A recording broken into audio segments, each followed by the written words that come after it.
como ustedes saben, nosotros somos, como decía Natalia, asesores de la bancada del Frente y de Fuerza Renovadora, y somos parte de un grupo más grande de compañeros que, bueno, hemos venido trabajando distintos temas y que en este tema del puerto estamos, como en otros temas, por suerte, trabajando en conjunto con asesores de otros sectores del Frente. ¿Está bien? Entonces, ninguno era experto en temas de puerto, nos pusimos a estudiar y lo que logramos sintetizar para transmitirles a ustedes esta tarde es trabajo colectivo. Sin dar más vueltas, queríamos hacer una primera vuelta de unos 12 minutos cada uno, repartiendo los temas, y a mí toca la parte de despertar vuestro interés, ¿sí? Motivar el tema y las pinceladas más gruesas. Uno podría recurrir a varias estrategias para demostrar interés, pero vamos a comportarnos, ¿sí? Y podemos simplemente recordar que el puerto tiene connotaciones bien importantes en nuestra historia, vinculado a la propia soberanía del país, hay temas de soberanía, hay temas de economía, y da un servicio público relevante, un servicio público fundamental, incluso tiene una empresa pública, la ANP, y ahí es cuando nos podemos empezar a llenar de siglas, la Administración Nacional de Puertos.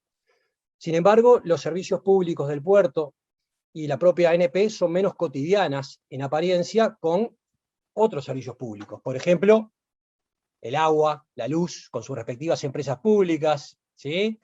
La OCE, en algunos lados con saneamiento también, sin ser en Montevideo, la UTE. Nuestra relación como uruguayos con los servicios públicos del puerto son igual de importantes, esa debería ser la motivación del tema, pero no son tan cotidianos, no son tan directos. No nos llega el recibo de la UTE por correo, por abajo de la puerta, perdón, nos llega el de la UTE, pero no nos llega el de la ANP. ¿Dónde están metidos los costos del puerto?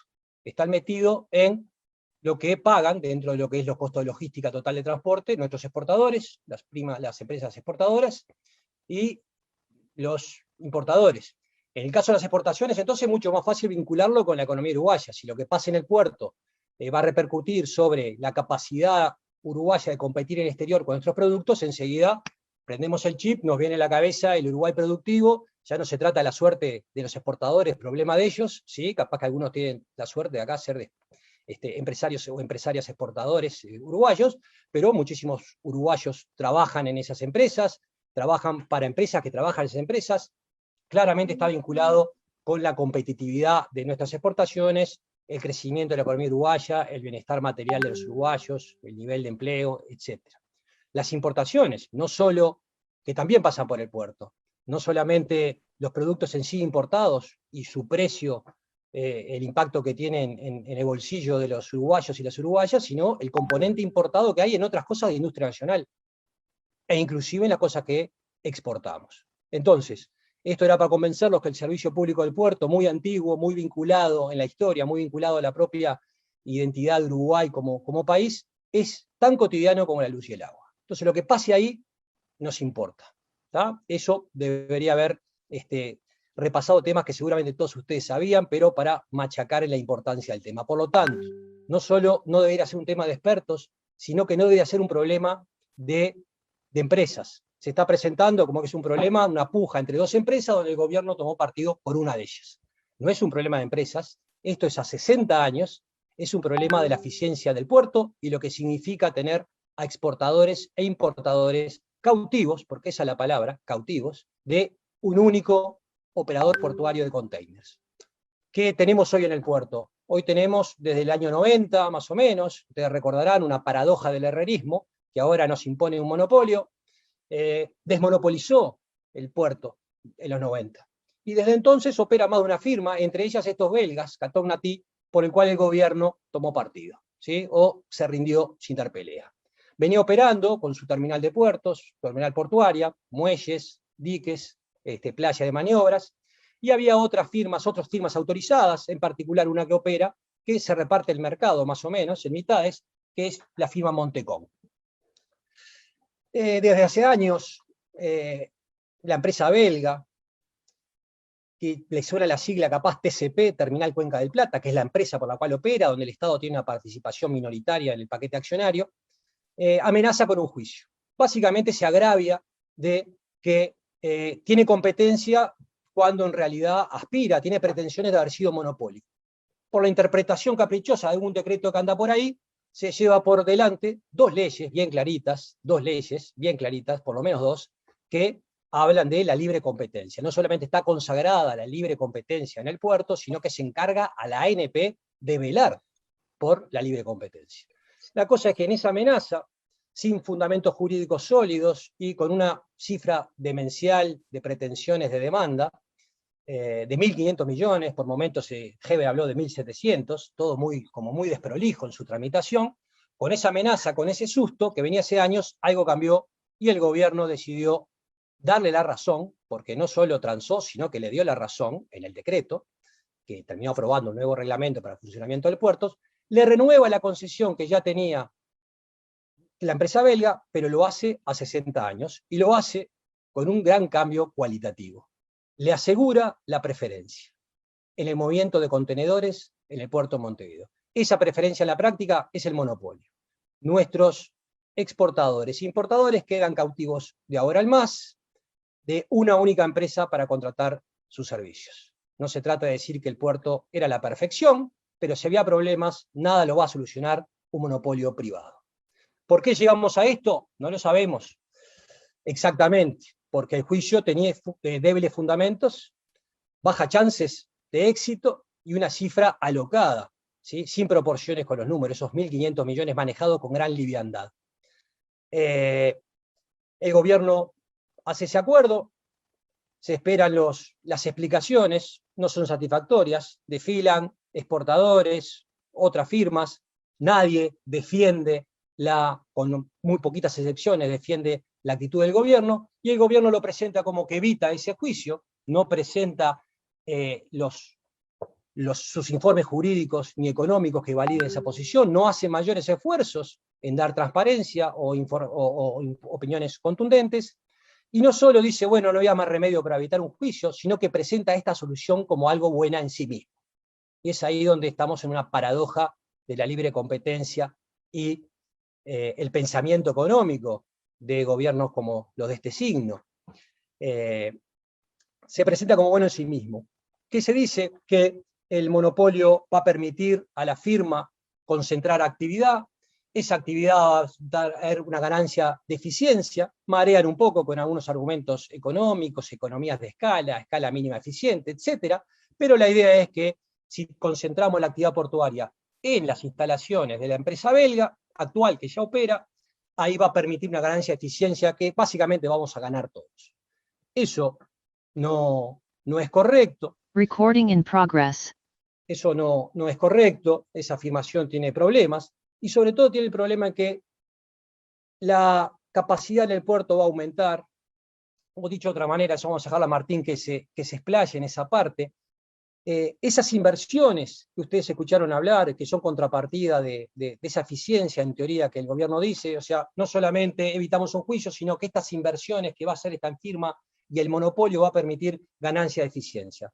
Hoy el puerto tiene capacidad instalada, tiene infraestructura pronta sin usar.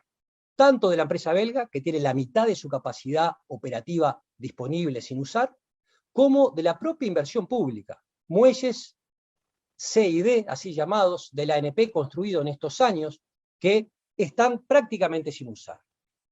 Con el acuerdo lo que se va a hacer es inhabilitar la competencia de cualquier otro privado y el público en una terminal nueva o en las infraestructuras ya existentes de la ANP para que opere exclusivamente la empresa belga. Y la empresa belga va a construir una nueva terminal tan grande como la actual, cuando esas inversiones que se presentan como qué bueno, qué ganancia, alguien que invierte, no son necesarias, porque medio puerto hoy está sin uso. Podríamos duplicar prácticamente la actividad de contenedores en nuestro puerto de Montevideo sin un solo peso de inversión adicional en infraestructura de muelles y playas de maniobra o almacenaje.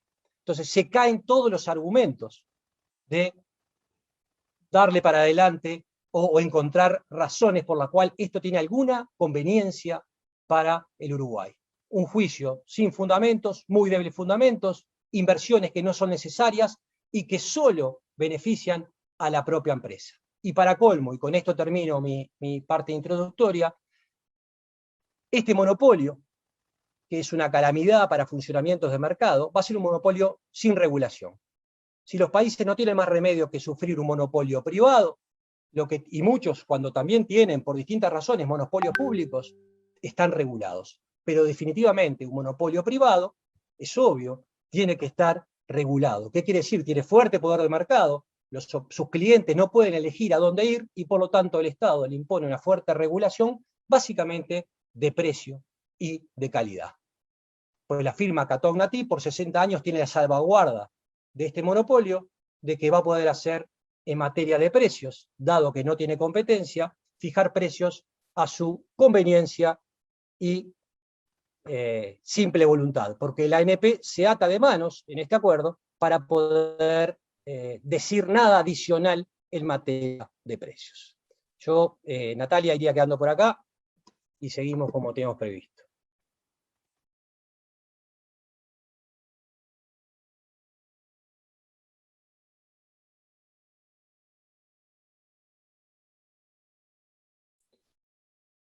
No, iría primero Darío. Bueno, ahí estoy habilitado, ¿me escuchan? ¿Sí? Bueno, muchas gracias a todos por venir. Muchas buenas noches. Yo les voy a hablar brevemente sobre los aspectos jurídicos. Evidentemente es imposible ser exhaustivo. Aparte esto tiene varios ribetes jurídicos de distinto tipo, pero le quiero dar un pantallazo rápido de los temas más importantes. El primer tema del que les quiero hablar es un tema que en realidad es extranormativo, es un tema jurídico, pero es extranormativo, pero que para nosotros es súper importante, que tiene que ver con cómo se asesoró el gobierno, cómo es que el gobierno enfrentó a esta amenaza de un juicio por cifras absolutamente millonarias. ¿Qué fue lo que hizo el gobierno? ¿Cómo se preparó el gobierno para enfrentar esto? Quienes tengan experiencia en gestión pública sabrán que frente a litigios o potenciales litigios o amenazas de litigios por cifras literalmente 1000 veces inferiores a estas, lo que se suele hacer es conseguir, primero, involucrar a los abogados de los organismos involucrados, que son, en este caso serían la jurídica del Ministerio de Transporte y la jurídica de la Administración Nacional de Puertos. Y en segundo término, uno intentaría obtener consultoría jurídica externa. Cuando estamos hablando de litigios ya de cierta importancia y de cierta complejidad, uno intenta tener en su equipo, además, abogados externos al Estado que de alguna manera abonen a la posición del Estado y ayuden a defenderlo. Cuando el ministro Heber asiste por primera vez al Parlamento a defender un poco lo que fue esta decisión, nosotros habíamos hablado con los legisladores, les habíamos dicho acerca de la importancia que para nosotros significaba el poder tener acceso a los informes jurídicos con los cuales se enfrentó esta amenaza de demanda. Esto fue el 21 de abril.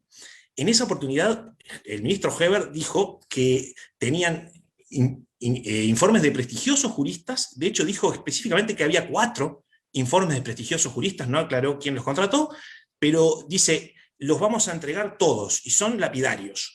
De hecho, eso también es consistente con informaciones de prensa que habían salido un poco antes, que decía que el ministro Heber le había dado a la bancada del Partido Colorado, le había dado los informes jurídicos, y hay algunas declaraciones que decían que eran lapidarios. El ministro se comprometió a traerlos para la siguiente sesión del 5 de mayo, y nosotros nos quedamos esperando para poder analizar esto. ¿Qué pasó el 5 de mayo?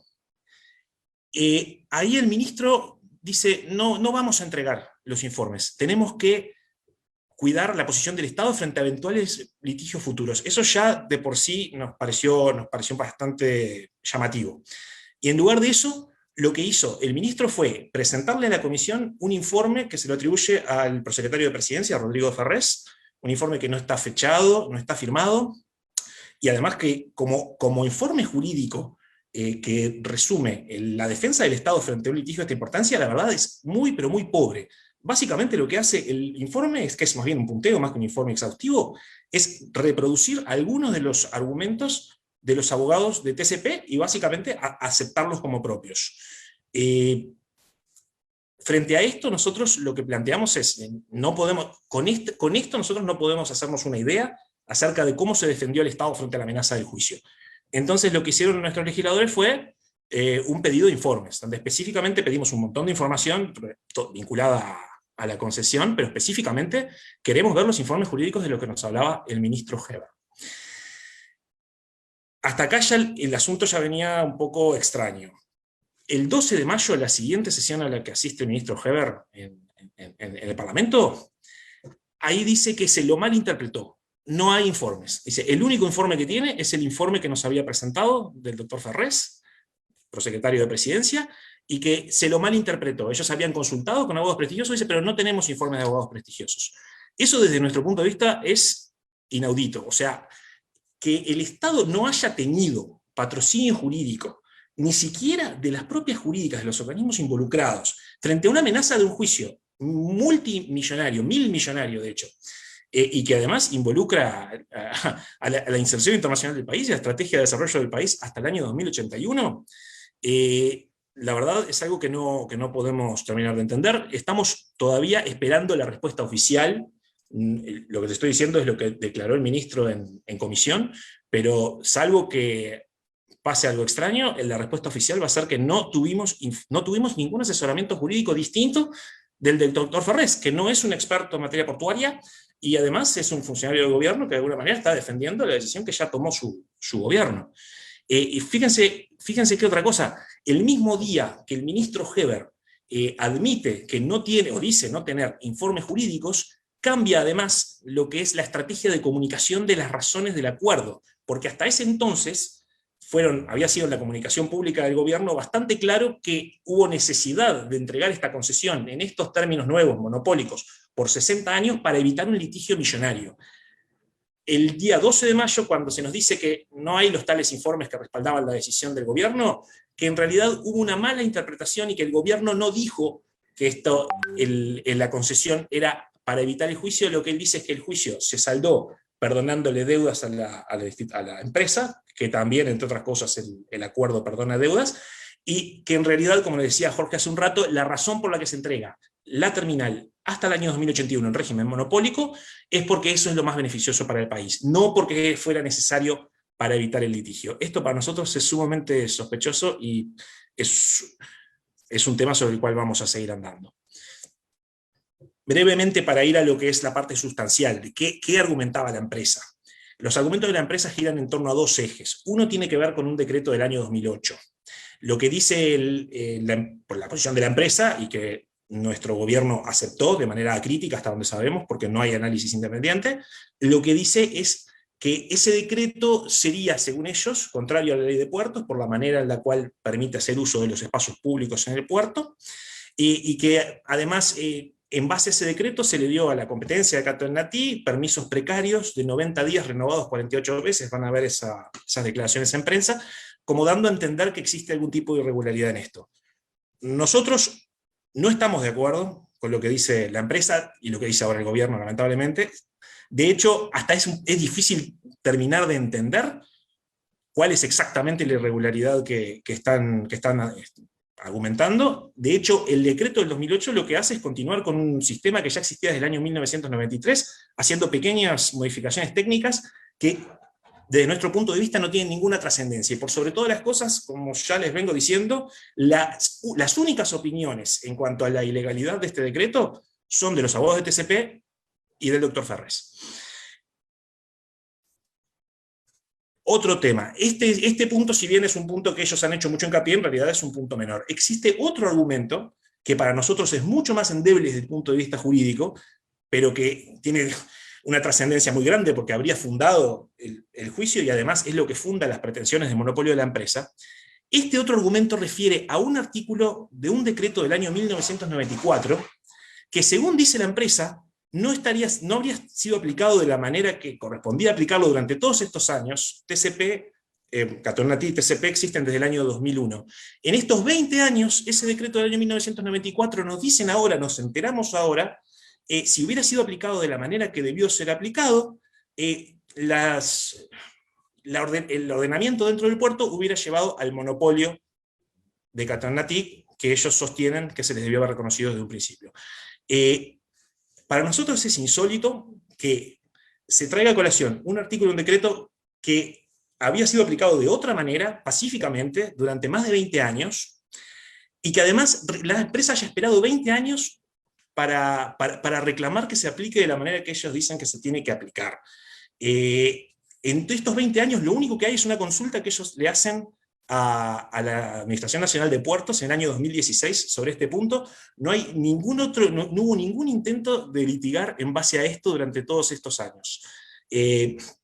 A nosotros nos sorprende, entendemos que la interpretación que hacen del decreto no es la correcta, pero por sobre todas las cosas, la interpretación que ellos hacen de este decreto, que le garantiza de alguna manera un monopolio a Qatar Naty, es contraria a leyes, decretos y a la propia Constitución, que no solamente no prevén la posibilidad de que se le entregue un decreto, un monopolio en el puerto a un privado, de hecho lo prohíben. Fíjense lo que dice la ley de puertos sobre el tema. La Administración Nacional de Puertos tomará las medidas jurídicas y prácticas pertinentes a efectos de promover el ejercicio de la libertad de elección de los consumidores y evitar la formación de monopolios de hecho. O sea, la ley de puertos me está diciendo, no solamente no le está permitiendo al gobierno otorgar monopolios en el puerto, le está diciendo al gobierno que activamente está obligado a evitar que se formen monopolios. Por si esto no fuera poco, la concesión del año 2001 a la empresa TCP, propiedad mayoritariamente de Qatar Naty, es una concesión que se habilitó mediante una ley especial.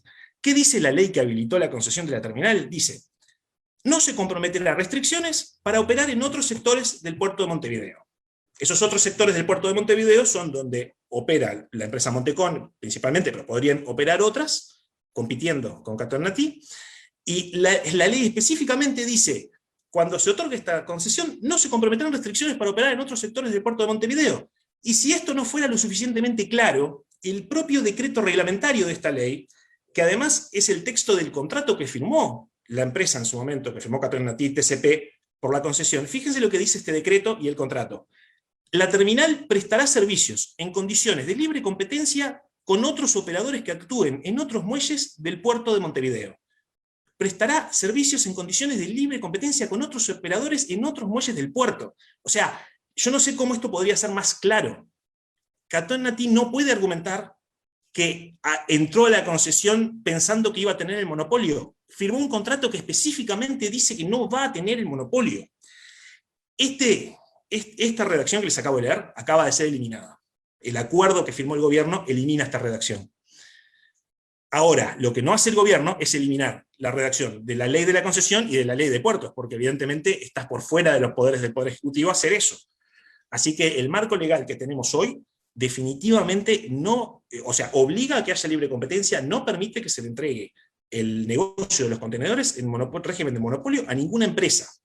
Pero por si todo esto fuera poco, la Constitución de la República dice lo mismo. Yo no sé si ustedes, los presentes, han tenido oportunidad de estudiar la Constitución. Yo me imagino que aunque no la hayan leído, intuirán que en ningún lado está dicho que el Poder Ejecutivo le puede otorgar monopolios a privados. Justamente, lo que está dicho es lo contrario. Monopolios a empresas privadas, sí, se pueden, en el régimen constitucional se pueden otorgar, pero solamente por ley, con mayoría especial de 2/3, lo cual significa que constitucionalmente, si se quería otorgar este monopolio, se podía hacer, sí, con apoyo de todos los partidos, incluyendo el Frente Amplio. Finalmente, no me puedo extender mucho más sobre el punto, pero quiero hacer una breve mención a dos aspectos formales que vemos en la tramitación de esto, que todavía están sujetos a comprobación, porque estamos esperando, como les decía, el resultado de los pedidos de informes que hicimos, pero que creo que es importante mencionarlo. Hay muchos defectos formales en este ámbito, pero hay dos que a nosotros, francamente, nos llaman la atención. El primero es la intervención del Tribunal de Cuentas. Cuando a nosotros nos llega este tema, lo primero que preguntamos es, esto es muy raro, ¿cómo es que el Tribunal de Cuentas permitió esto y no lo observó? Bueno, como le decíamos, estamos esperando la información oficial, pero si juzgamos por lo que se nos manifestó en la comisión, el Tribunal de Cuentas no observó porque el Tribunal de Cuentas no tuvo conocimiento. No se sometió la modificación del contrato de concesión a la intervención del Tribunal de Cuentas, que interviene en todos los gastos y pagos y en todos los contratos que firma el Estado. Estamos a la espera de argumentos de parte del Estado de por qué esto no tuvo intervención del Tribunal de Cuentas. En principio nos parece sumamente grave.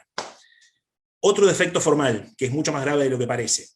La ley que permitiría extender la concesión exige que el directorio de la Administración Nacional de Puertos asesore al Poder Ejecutivo. La decisión es del Poder Ejecutivo, pero el directorio de la ANP tiene que dar su opinión. Con la información que tenemos sobre la mesa, parecería que el directorio de la ANP, o mejor dicho, por lo menos la directora vocal de la ANP, que fue propuesta por el Frente Amplio, tomó conocimiento de este acuerdo y de las características y del hecho de que se forma un monopolio cuando se publicó el acuerdo, con todos nosotros. Si esto es así, acá lo que tenemos es que se salteó una formalidad muy importante. ¿Por qué es importante esta formalidad? Porque si la hubieran cumplido, habría existido la posibilidad de que el acuerdo se hiciera público antes de estar firmado. O sea, habría habido una chance de detenerlo. Entonces, nosotros creemos que, nos falta información, pero creemos que el Poder Ejecutivo tenía muy presente, y la presidencia de la ANP tenía muy presente, que se necesitaba participar al directorio de la ANP, aunque no tomara la decisión, pero tenían que participarlo en forma previa a firmar el contrato. Todo esto es compatible con la intención de generar el hecho consumado antes de que pudiera hacerse público. Y para nosotros se están salteando una formalidad que en realidad es muy importante y que puede tener consecuencias graves. Yo les dejo por acá, creo que va Martín ahora. Bueno, buenas noches a esta altura para todos y todas. Para mí es un gusto poder estar participando de esta actividad junto con Jorge y Darío, y bueno, y muchos compañeros que están participando también de esta actividad del equipo con el cual venimos trabajando estos temas, ¿no? Yo voy a tratar de terminar, digamos, retomando algunos de los puntos que comentaba Jorge, deteniéndome en los aspectos más económicos. Ya Darío nos habló, creo que con mucha claridad, del conjunto de problemas jurídicos, irregularidades y problemas que desde ese punto de vista tiene el acuerdo. Ahora, si nosotros repasamos cuáles son los argumentos que presentó el gobierno para decir que este acuerdo es beneficioso, bueno, Jorge ya lo comentaba, ¿no? En primer lugar tenemos que se señala que evita el juicio, que como bien veíamos, en realidad no se trata de un juicio Catón Natí, sino que es una amenaza a un juicio que nunca se concretó, que se venía hablando de hace 6 años, y que si una empresa tiene la posibilidad de ganar un juicio de 1.500 millones de dólares o 1.786, como llegó a mencionar en algún momento el ministro, millones de dólares, seguramente no espere 5 o 6 años para entablar la demanda, ¿no? Entonces, claramente eso demuestra que esto era simplemente una amenaza para tratar de mejorar la posición negociadora. Y lo más triste de todo es que frente a esa amenaza, lo que hizo el gobierno fue rendirse sin dar ninguna pelea y sin tener ningún asesoramiento, al menos, como planteaba Darío, sin mostrar hasta el momento cuáles son esos asesoramientos. Entonces, ese era un primer argumento. Y después tenemos 2 argumentos de conveniencia, es decir, bueno, más allá del juicio, el acuerdo es bueno para el gobierno, y el acuerdo es bueno porque, por un lado, asegura inversiones que supuestamente van a mejorar la eficiencia del puerto, y porque además, gracias al acuerdo, en teoría, se va a procesar un conjunto de rebajas de tarifas a los exportadores. Entonces, esos son como los 2 grandes argumentos por los cuales el gobierno sostiene que este acuerdo es positivo, es bueno. Si nos detenemos en lo primero, ¿no? Las inversiones, y cómo mejoran la eficiencia, ¿cuál es el razonamiento que un poco plantea el gobierno? Dice, bueno, como decía Jorge, la empresa hoy, ¿no? TCP, propiedad de Catón Natí, opera con una importante capacidad instalada ociosa, o sea, hizo una inversión, tiene infraestructura que no está utilizando. Y entonces lo que plantea el gobierno dice, bueno, en la medida que no está aprovechando esa inversión que ya realizó, si logramos aumentar el volumen de sus operaciones, entonces eso va a generar ciertas economías de escala, va a permitir reducir costos y ganar en eficiencia. Ahora, ese razonamiento omite un dato que es clave, y es que no solo TCP tiene capacidad instalada ociosa, sino que, como comentaba Jorge, también hay capacidad ociosa en los muelles públicos, en los muelles de la ANP. Hoy la mitad del puerto, como veíamos, está disponible para seguir creciendo, para seguir aumentando las operaciones. ¿Qué es lo que hace el acuerdo? pasa movimiento de contenedores de un lado para el otro, de los muelles públicos para los muelles de la empresa privada de TCP. Ahora, no hay una mejor utilización de la capacidad instalada global del puerto. Simplemente estoy moviendo una cosa de un lado para el otro. Uso más la infraestructura, la capacidad instalada de TCP, pero a costa de una mayor subutilización de los muelles de la ANP. Entonces, eso claramente no puede implicar una mejora en la eficiencia global del puerto cuando uno lo mira globalmente, que es lo que debería atender las políticas públicas. Ahora, uno podría pensar, tal vez la empresa sí pueda tener una ganancia de eficiencia, pueda tener una mejor utilización de su capacidad, de su inversión. De vuelta, no debiera ser el foco con el cual analizamos las políticas públicas, pero ¿qué pasa con la capacidad instalada de la empresa? Y el acuerdo, y eso como lo presentaba el gobierno como algo positivo, prevé que Catón Nati realice una nueva inversión, que invierta en una nueva terminal, de similares características que la que tiene hoy, pero más grande. Y por lo tanto, va más que duplicar la capacidad instalada que tiene hoy la empresa.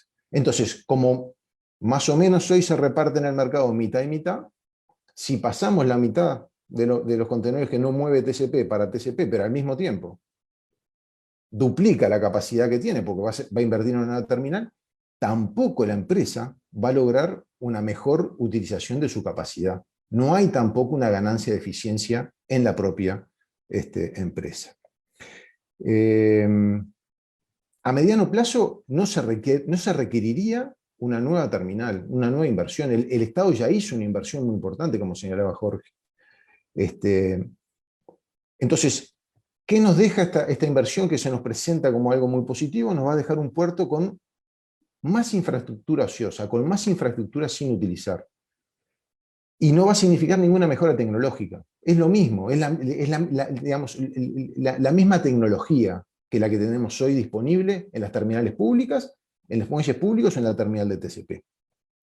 Entonces uno se podría preguntar, está bien, no es una inversión innecesaria, no mejora la eficiencia global del puerto, pero tampoco mejora la eficiencia de la empresa. Entonces, ¿por qué?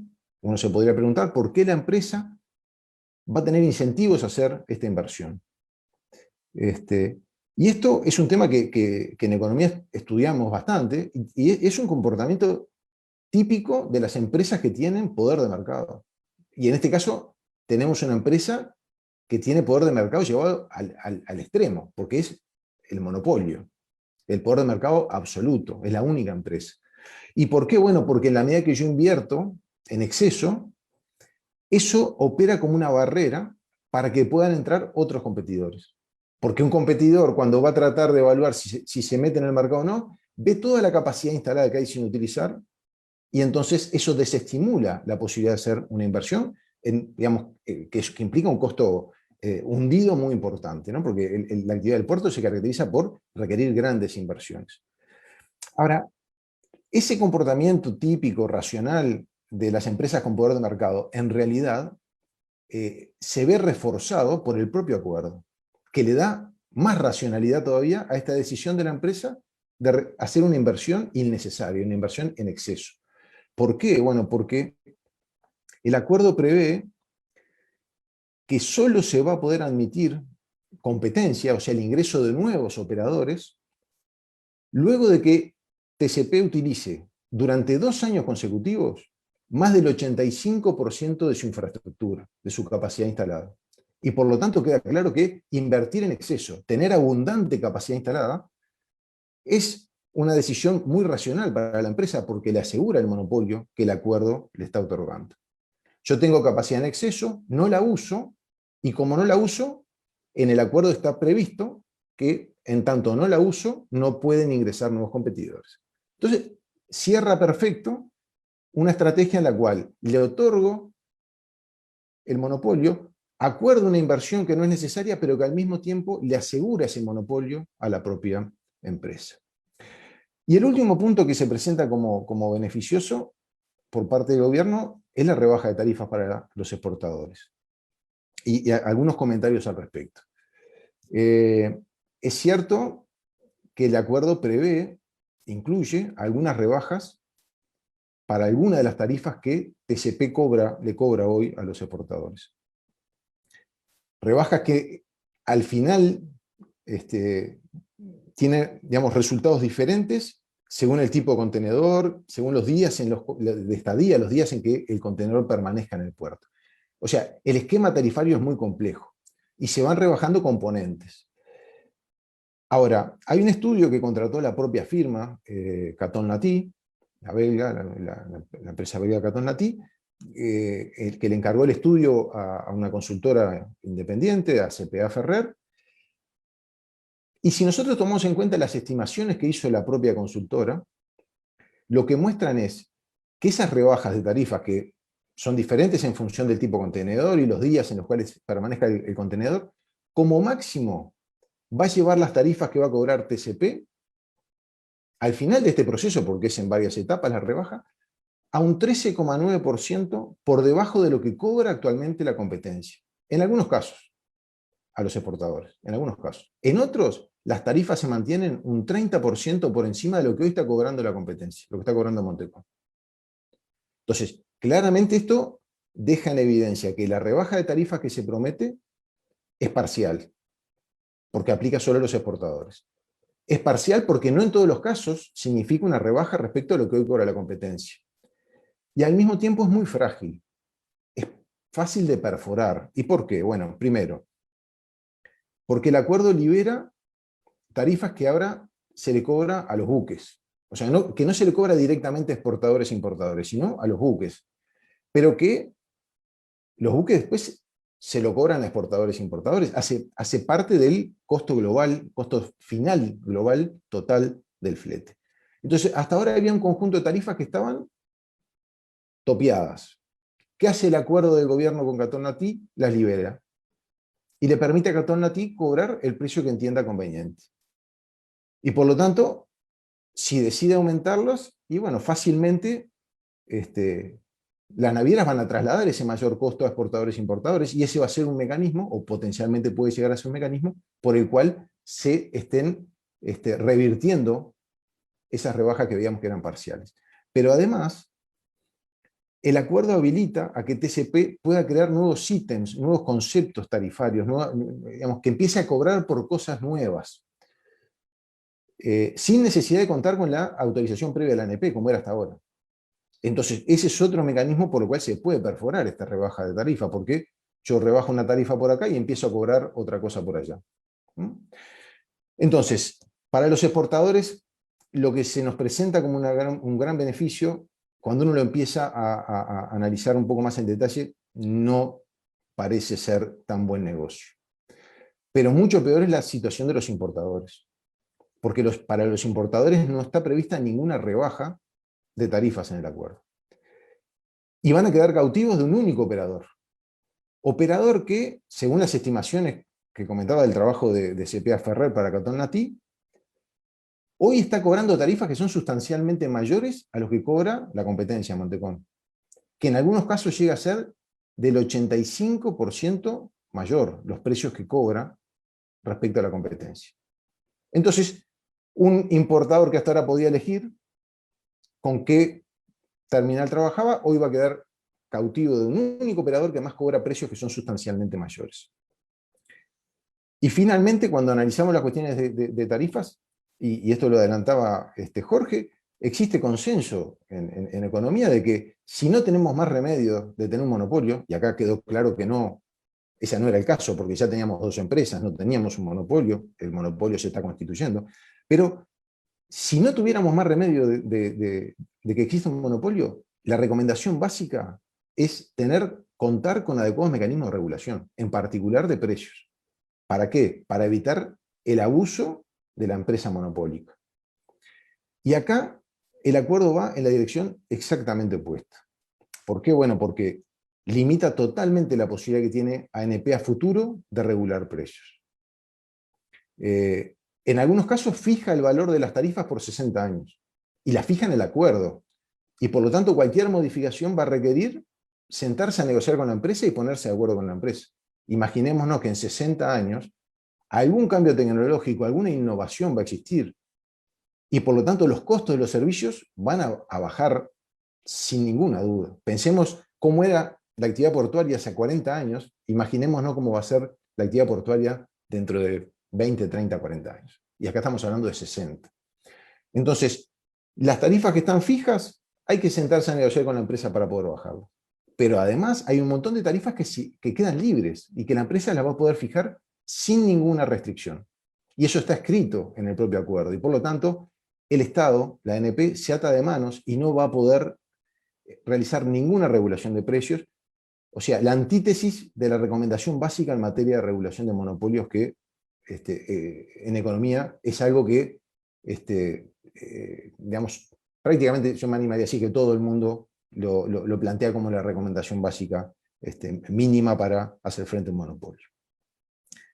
Para terminar, independientemente de las consideraciones que podamos hacer sobre la situación actual del puerto, la calidad, el costo de los servicios, porque por ahí también hay algunos aspectos críticos que uno puede evaluar, lo que, en nuestra opinión, no cabe ninguna duda es que la consagración de un monopolio privado, sin regulación, donde, aunque imperfecta, hoy tenemos algo de competencia, no solo no va a arrojar ninguna mejora, sino que, sin duda, para nosotros va a afectar negativamente la competitividad de nuestra economía, lo va a hacer por 60 años, y eso sin duda se traslada, como decíamos, como planteaba Jorge al principio, esos problemas en la competitividad de nuestra economía se trasladan en la capacidad, digamos, de generar empleo, y al mismo tiempo en el costo de nuestra producción, y por lo tanto también en el costo de todo lo que consumimos.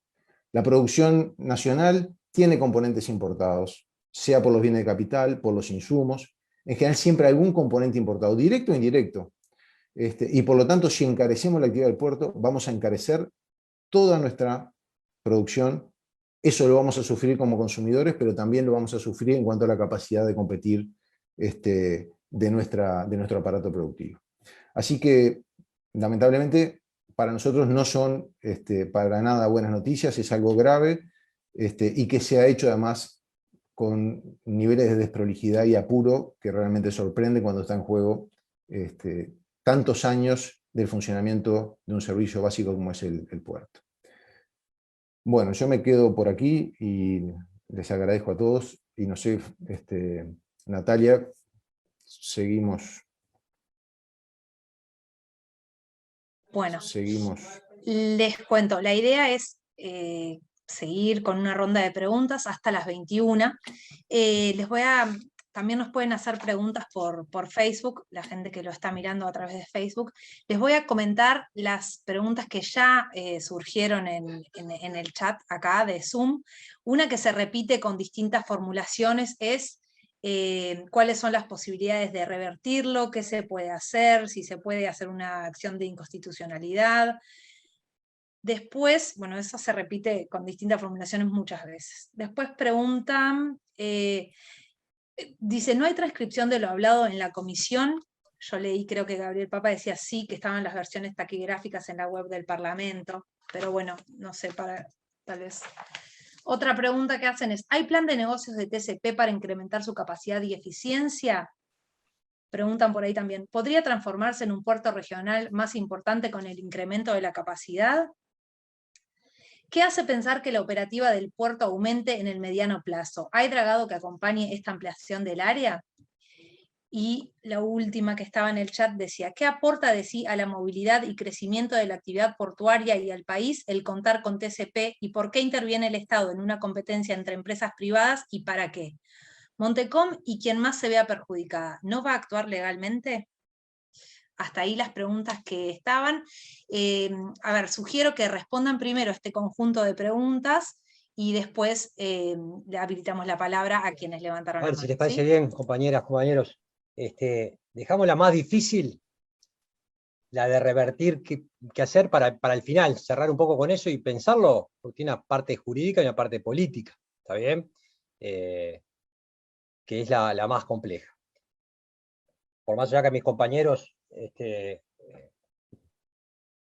quieran agregar, a ver si puedo responder estas dos. Acá decía, bueno, es otro argumento que Martín tocó en su intervención, que decía, bueno, y esto no nos hará un puerto, esta inversión adicional, ¿verdad? Porque hablamos de inversión y en este contexto en particular, porque recuerden que la calle, el presidente lo presentó el 2 de marzo, cuando hizo su presentación en el Parlamento, ¿recuerdan? Dentro del paquete de todo lo que había hecho, lo que iba a ser como una medida contracíclica casi. La buena noticia para los uruguayos en medio de la pandemia y después de caer el producto, venían estas mega inversiones en el puerto. ¿Está bien? Inversiones históricas en el puerto, 400 millones de dólares. La ANP venía de invertir 200. ¿Sí? O sea, vamos a relativizar las cosas. Pero esto per se, ya vemos que no se necesita, pero este puerto más grande nos pone mejores condiciones de competir con Buenos Aires, que no es una simple rivalidad como futbolera, ¿no? ¿Quién es mejor? Ser mejor que el puerto de Buenos Aires. Ahí hay un negocio que tiene que ver con el negocio en tránsito, que es rentabilidad y un servicio que puede dar nuestro puerto. Si captás cosas en tránsito, ¿qué quiere decir tránsito? Cosa que no tiene destino final Uruguay, ¿sí? Sino que van para otros lados, pero acá se hace trasiego, se suben y se baja otro barco. Eso tiene una ventaja adicional, si te pasa eso, lo que se llama hub, el mismo sueño tienen todos los aeropuertos del mundo, ser un hub, es que a su vez te abarata el servicio de tu import-export, porque es como que el ómnibus pasa más a menudo y hay más lugar. ¿Está bien? Básicamente esa sería una ventaja, más allá de un negocio adicional. Para que eso pasara, Martín lo tomaba, podría haber pasado ahora. TCP, Catonati, que es la misma cosa, la empresa belga tiene medio puerto sin usar, la mitad de sus instalaciones sin usar. Si tiene un plan de negocio para competir mejor con Buenos Aires, ya lo podría haber aplicado. Uno puede decir, bueno, pero hay un cambio tecnológico con esta inversión. No, vamos a ser básicamente más grandes. Y Martín explicaba claramente, desde la teoría y la práctica, por qué tiene sentido esta inversión. No es una cosa alocada que no nos cierra. Tiene sentido porque le da la llave de controlar, ¿sí? De controlar la competencia. A mí se me ocurrió un ejemplo bobo, no puedo evitarlo. Es como que a uno le dicen, mientras no te apriete el pantalón, ¿sí? Comés todo lo que quieras y no comes los demás. Y bueno, me compro de entrada un pantalón 5 talles más grande. ¿Verdad? Eso es lo que están haciendo. Es un talle varias veces más grande del puerto porque van a controlar ser los únicos que comen. Ese es el rol de la inversión. Y la inversión no tiene un cambio tecnológico. No nos va a permitir per se competir mejor con Argentina. Eso es una variable no explicada, se postula en ese informe que se decía del CPA, que el gobierno hace suyo prácticamente, encargado por Catonati, se postula que con esto mejora la competencia con el puerto de Buenos Aires. No está explicado en ningún lado. Un factor clave, que siempre se habla que para mejorar la competitividad, que vengan barcos de mayor calado, que pueden cargar más cosas, habrán escuchado hablar del dragado, ¿verdad? Con todas sus complejidades. Bueno, los compromisos de dragar más profundo, que sería el verdadero cambio tecnológico de este acuerdo, adivinen quién se encarga de eso. El Estado. O sea, no viene por ahí, ¿sí? Ni talle ni color, ¿no? La ventaja tecnológica, respondiendo a la pregunta de qué pasa con nuestras aspiraciones de puerto regional, de competir mejor con Buenos Aires, no viene por el lado de la inversión de TCP, que es más de lo mismo. Es ineficiente el punto de vista agregado, no se necesita a corto plazo y es la llave para que el monopolista controle el monopolio. Porque como decía Darío, en ningún lado del acuerdo se dice usted va a ser el monopolista. Viene con algunos giros, tiene la preferencia, tiene la preferencia, 24 horas, viru, ¿sí? En la práctica va a ser el monopolista. Así que con eso había dos preguntas allí, cómo ser como Buenos Aires, la competencia con Buenos Aires, y otro, por qué el Estado se mete, yo creo que en competencia entre dos privados. No entendí si era como para motivar la pregunta.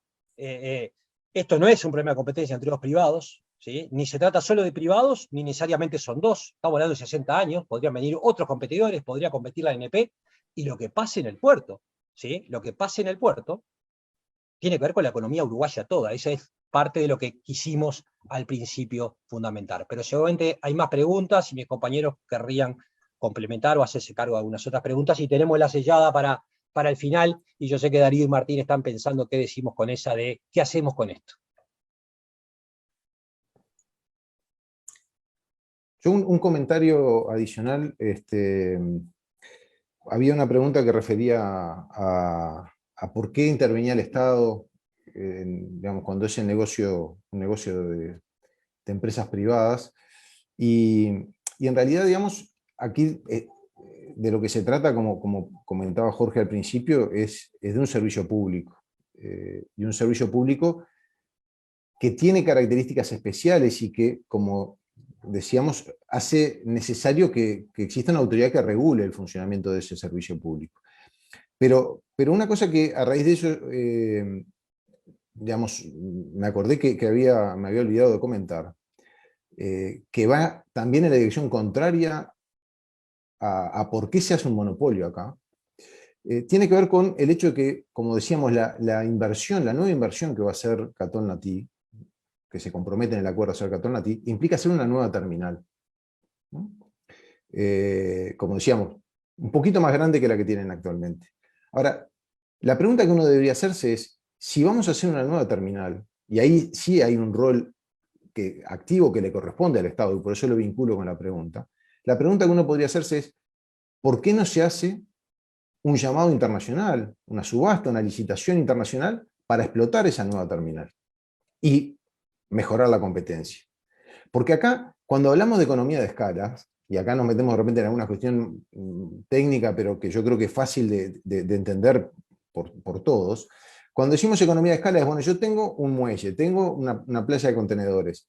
¿Qué implica la economía de escala? Es que si yo la uso poco, tengo todo ese costo hundido ahí que no lo estoy aprovechando. Si lo uso más, le saco más provecho a la inversión.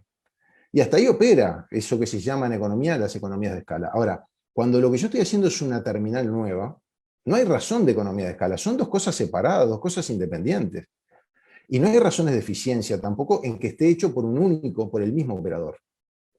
Entonces, realmente cuando decimos la inversión es innecesaria hoy y por un plazo largo, es funcional a la empresa porque le asegura el monopolio. Pero del otro lado, del lado de las políticas públicas, del rol del Estado, hubiera sido una perfecta oportunidad para hacer un llamado y tener otro operador que compitiera y que mejorara, o que por lo menos potencialmente pudiera tratar de mejorar el funcionamiento de los servicios portuarios.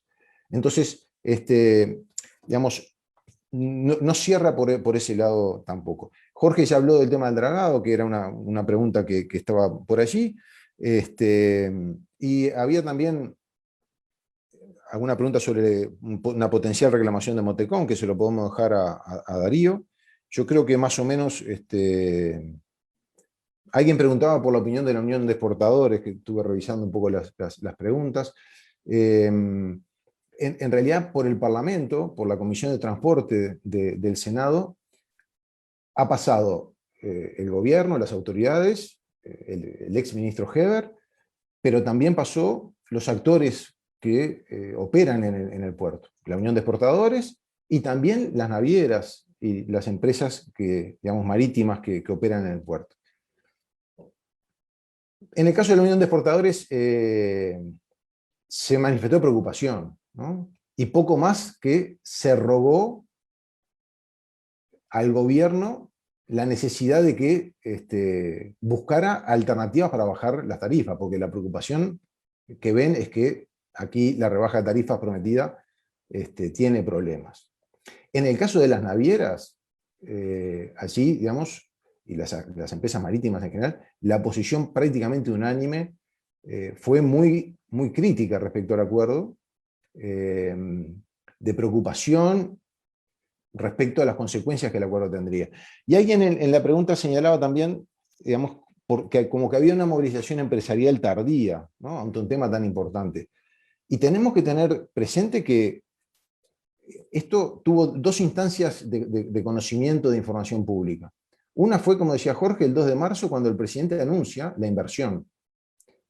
Y la presenta en un paquete que tenía que ver con el dejar el juicio de lado, ¿no? Y recién después tenemos los detalles del acuerdo a fines de abril, cuando se da a conocer los decretos que firma el gobierno, que son parte, aparte, digamos, son parte del propio acuerdo. Entonces, estamos hablando que no hace 2 meses, hace 1 mes y medio, que conocemos el contenido del acuerdo.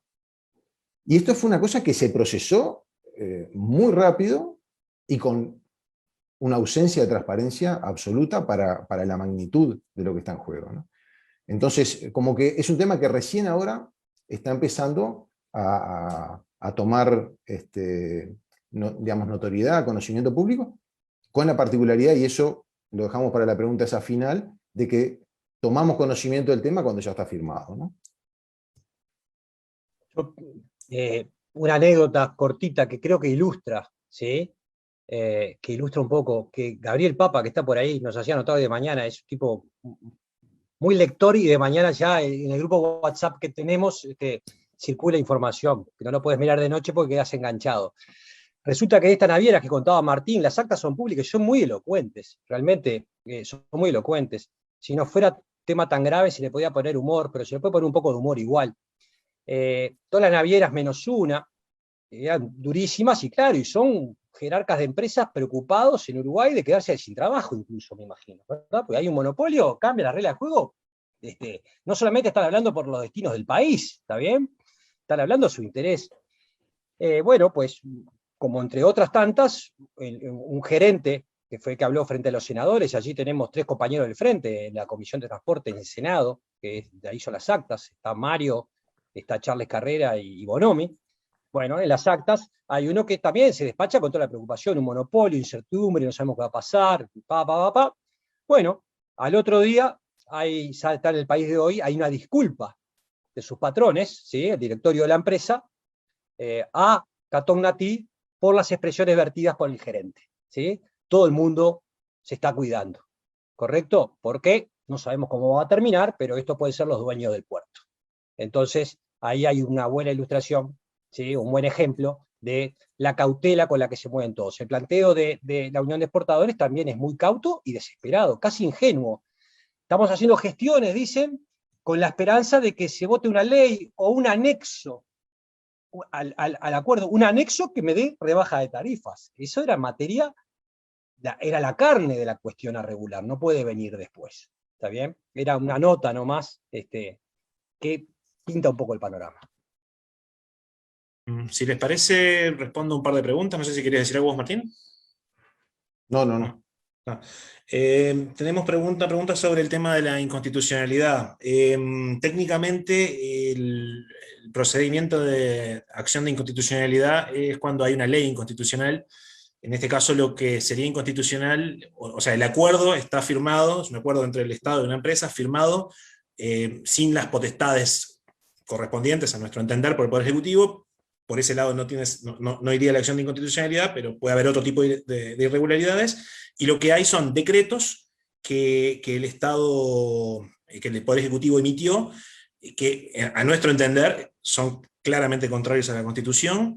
En ese caso no correspondería a la acción de inconstitucionalidad, pero sí se podría acudir al Tribunal de lo Contencioso Administrativo, que puede anular actos administrativos. Los decretos del Poder Ejecutivo son actos administrativos que sean contrarios a una norma jurídica superior. El problema que hay acá es que no cualquier persona puede ir al Tribunal de lo Contencioso Administrativo a pedir que se anulen los decretos, solamente aquellos que hayan sido perjudicados. La empresa Montecón, que es el principal perjudicado de esto, se sabe que tiene toda la intención de seguir este procedimiento, aunque también tiene abiertas instancias internacionales porque tiene inversores protegidos por tratados de protección de inversiones, pero probablemente no, o sea, ya fue declarado por la empresa que la inconstitucionalidad de los decretos es uno de los elementos que quieren hacer valer, pero algunas otras empresas que sean perjudicadas, las navieras podrían llegar a hacerlo, pero como decía recién Jorge, las navieras tienen mucho miedo porque, o por lo menos sus agencias en Uruguay tienen mucho miedo, porque si las navieras ya no les sirven las condiciones y dejan de venir, se quedan sin trabajo, entonces no pueden pelear demasiado de esto. Puede haber algún otro operador que estuviera interesado en entrar en el negocio de los contenedores, pero parece improbable. Así que básicamente el único que podría pelear la constitucionalidad de esto y la legalidad de esto, por ahora sería Montecón. Desde el punto, como ciudadanos, en principio no tenemos ninguna herramienta directa para acudir a la justicia. ¿Sí? Están las herramientas políticas. Otra de las preguntas que está vinculada con esta dice: ¿qué pasa si caen los decretos 114 y 115, que son los decretos que el Poder Ejecutivo dictó en cumplimiento de lo que acordó con Catón Natí? Porque el acuerdo con Catón Natí incluye el texto de decretos que el Poder Ejecutivo rápidamente aprobó, según lo que se había comprometido con la empresa, que serían los decretos que estarían generando esta situación irregular. Es complicada la pregunta. Siempre las decisiones del Tribunal de lo Contencioso Administrativo es complicado determinar qué consecuencias tienen. En un principio, y esto provisoriamente, lo que debería ocurrir es que se retrotraiga la situación anterior. Si Montecón acude al TCA y logra la anulación de estos decretos, volvemos a la situación anterior en lo que respecta a la regulación del uso del espacio portuario y de las habilitaciones para trabajar en el puerto. Se rompe el monopolio. Pero, ¿qué pasa? Tenemos un acuerdo firmado con Catón Natí, sometido a la protección del Tratado de Protección e Inversiones con Bélgica, por el cual le dimos la expectativa a Catón Natí de que iba a tener ganancias millonarias. Millonarias en los cientos de millones de dólares. Estamos hablando de 60 años, quizás más de cientos de millones. Entonces, si un tribunal local, como es el TCA, anula estos decretos, eso no nos pone a salvo de una reclamación de Catón Natí. Ahora sí, hasta ahora amenazaba con juicio. Nosotros de alguna manera nos rendimos ante la amenaza de un juicio que para nosotros no era real. Ahora, si se le anulan estos decretos, Catón Natí va a tener elementos mucho más fuertes para reclamarnos. ¿Cómo salimos de este embrollo? Muy difícil. Ahí está la pregunta de qué hacemos de ahora en más. Por ahora no hay una respuesta clara. Tendremos que elegir cuál es el camino menos costoso para el país. Después otra pregunta que había sobre la intervención de la justicia, supongo que vinculado a las posibles irregularidades formales que habría en el procedimiento, formales pero graves que habría en el procedimiento. Nosotros por ahora lo que nos manejamos es con lo que deducimos de lo que se dijo públicamente, pero no tenemos todavía los documentos que le solicitamos en el pedido de informes al Poder Ejecutivo. Así que de momento no hay nada nada demasiado concreto que podamos denunciar, pero bueno, es un tema que está ahí y que habrá que ver con qué argumentos tiene el gobierno para verse salteado esos procedimientos, y llegado el caso habrá que ver qué acción se toma. Bueno, creo que las preguntas jurídicas eran estas, no sé si me faltó alguna otra.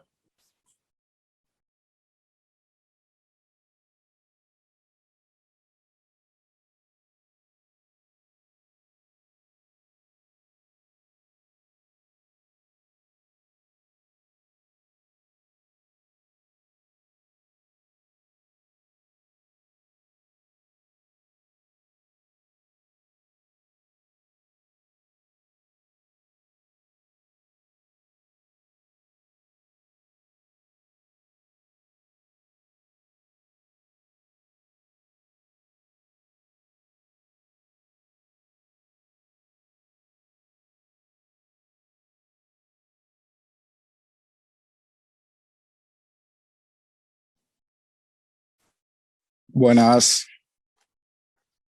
Bueno, varias cosas en realidad, y voy a hacer algunas afirmaciones que me gustaría que los invitados me corrigieran si me llego a equivocar. La pregunta principal es la pregunta del millón, que es la que qué hacer, básicamente. Pero más allá de eso, justamente una de las cosas que se decía, porque, o sea, básicamente yo lo que estoy sacando es que este gobierno básicamente nos puso en una situación de estar contra la espada y la espada, o sea, me parece una locura, me parece que desde cualquier perspectiva, si lo rascás un mínimo, tiene un olor muy feo, y lo cual también quiero agradecerle a los comparecientes o a los invitados que hablaron por la proactividad con respecto a esto, y en base a eso también quiero plantear que me resulta extraño que, o sea, el tema no está casi en agenda, y me gustaría o sea, eso está para plantear una pregunta capaz que mejor, ¿qué intercambio han tenido con figuras políticas de primer nivel, de Frente Amplio, con respecto a este tema? ¿Cómo planean encarar este tema? Porque la verdad a mí me tiene hasta un poco indignado, porque siento que hay un silencio con respecto a este tema que... Yo soy una persona que no sabe mucho, no tengo grandes estudios y nada, y yo con simplemente leer un par de cosas ya me di cuenta que está salado, porque somos un país que su economía se basa en exportar, y le estamos dando el monopolio de puerto a un privado que además, según yo leí en una nota de UIPRES, está a la venta ahora. O sea, ni siquiera sabemos quién nos va a tocar. Y eso, y justamente eso, no veo muy poco movimiento con respecto a este tema, muy poca intención de ponerlo, no por ustedes justamente, pero muy poca intención de ponerlo en agenda. y esto es una opinión completamente personal, pero esto a mí me parece que ameritaría un recurso de referéndum mucho más que el quilombo en el que estamos metidos ahora.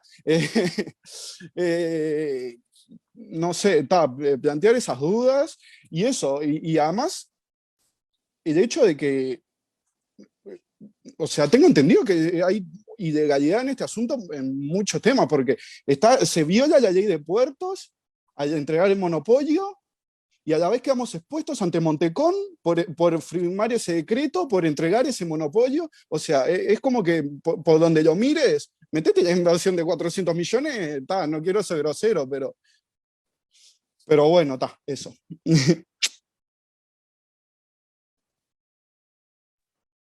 No, muy bien, Fede.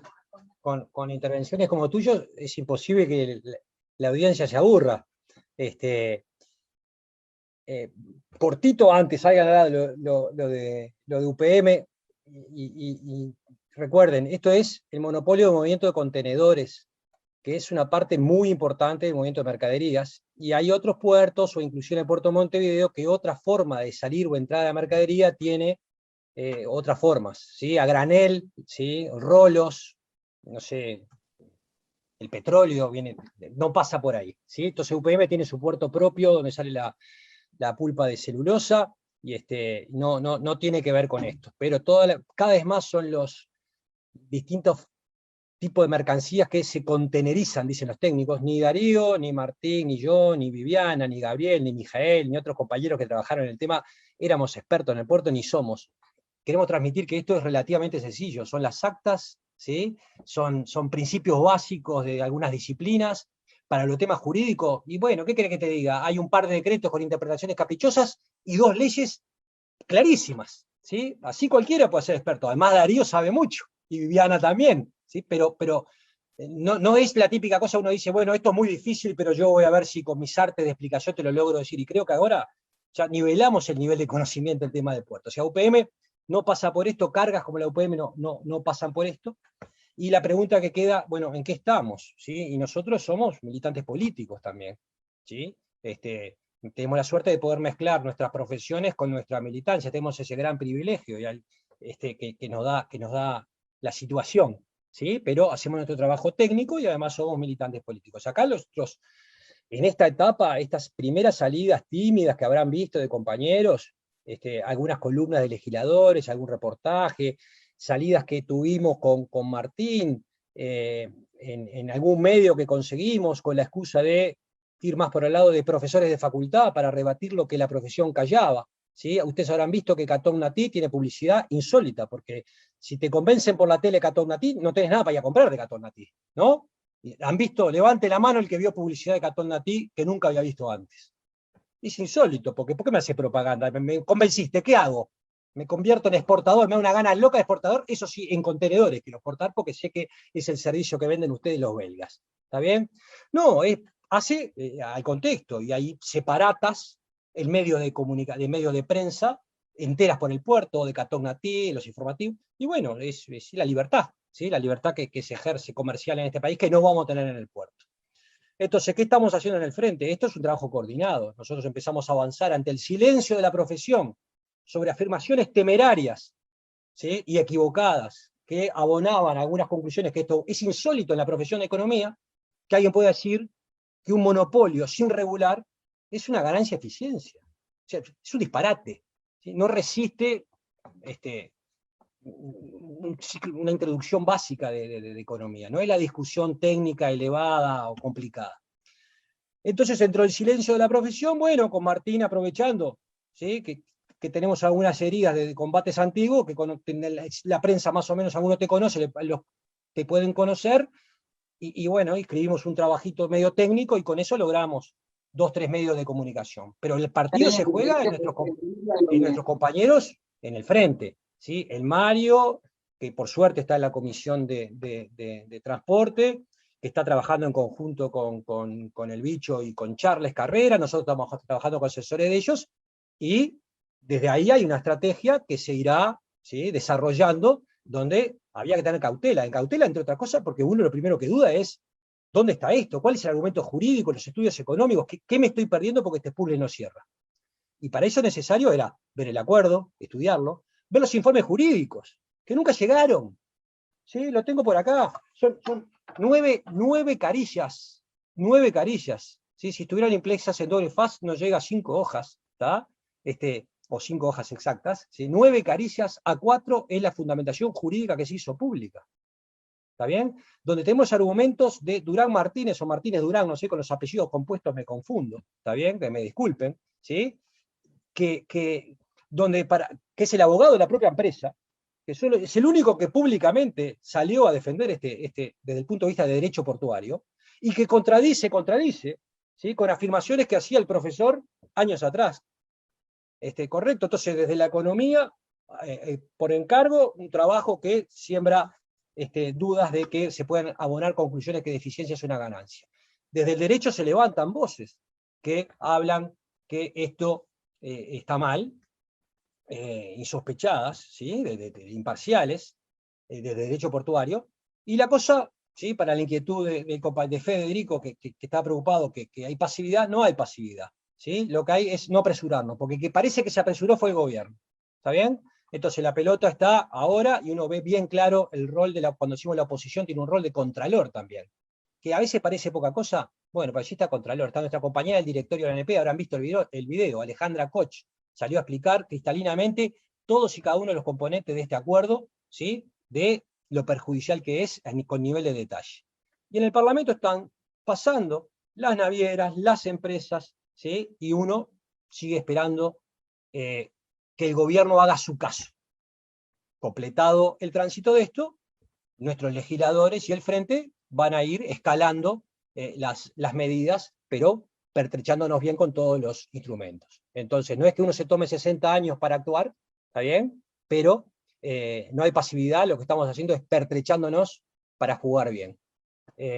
Instalar temas entre pandemia y otras dificultades en la prensa no es fácil, bueno, está el mérito de la militancia, y lo que estamos haciendo nosotros es militancia, también esta noche acá no solamente es multiplicarnos, ¿está bien? Y tratar de que estos asesoramientos tomen forma de material que se pueda difundir y entender, y por eso hay columnas y notas didácticas para poder multiplicar estos argumentos, a la espera, y no lo digo con ironía, de que hubiera venido una explicación, ¿no? Esto es horrible, pero no había más remedio por esto. O discrepamos y quedamos en el terreno contrafáctico, especulativo, de que a lo mejor sí, a lo mejor no, un juicio raro, con ciertas chances, no parece que tenga asidero jurídico sólido, ¿sí? Ni que las cifras de demanda tengan nada que ver con nada. 1.500 millones, y encima el ex ministro Heber en algún momento dice, bueno, serán 1.500 o 1.700, o sea, ¿sí? Porque no hubo un juicio, es una amenaza de juicio. Me extendí un poco, Natalia, pero para llevar cierta, que no se le pase la efervescencia a Federico, pero que se le pase la sensación de inactividad, porque no es tal. Natalia, si me permitís un segundito nomás, porque no recuerdo si fue Federico o otra pregunta que hacía referencia a que se comentaba que la empresa estaba a la venta. Y efectivamente la empresa estuvo a la venta. La empresa en su momento amenazó con juicios, después anunció que se vendía, después dejó la venta sin efecto, después hizo este acuerdo, y más allá de si está a la venta o no está a la venta, o si se va a vender o no, lo que es claro es que con este acuerdo el valor de la empresa se multiplicó. Y por lo tanto, si hoy se vende, se va a vender mucho más cara de lo que se hubiera vendido en el pasado. Pero hay un elemento que la pregunta me da pie, y yo creo que es interesante para agregar otro elemento de preocupación, y es una posibilidad que abre el acuerdo. Hoy hablamos de las marítimas, de las empresas marítimas. Hay digamos, a nivel internacional, en algunos casos, las propias navieras están teniendo sus propias terminales, ¿no? Es decir, y lo que en economía se conoce como la integración vertical de negocio. No solo manejan los barcos, sino que tienen sus propias terminales. Y esto abre una alerta adicional a todas las que hemos estado conversando, y es la posibilidad de que esta empresa, esta terminal, que va a tener el monopolio del puerto, en un futuro se venda y que la compre una naviera. Y ahí no solo vamos a tener un monopolio en la terminal del puerto, sino que además va a estar en manos de una única naviera, y eso va a ser un problema para las otras navieras también. Y esa posibilidad, de alguna manera, queda abierta. El acuerdo no dejó ningún resguardo para que el Estado, inclusive como socio minoritario de TCP, tuviera alguna intervención en ese tema. Simplemente, digamos, cuando se mencionó lo de la venta, me vino a la memoria este tema que es un elemento contingente, no es algo que esté incluido en el acuerdo, que esté firmado, pero que es una posibilidad que haría, digamos, que las consecuencias negativas fueran aún mayores.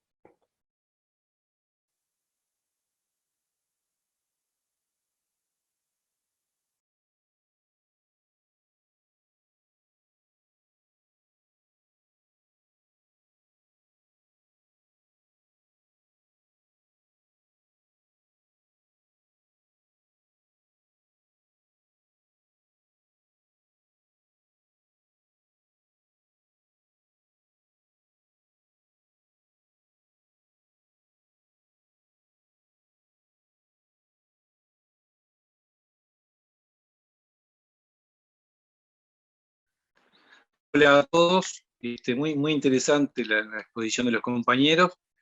Tendría varias preguntas, pero me voy a centrar en una o dos nomás.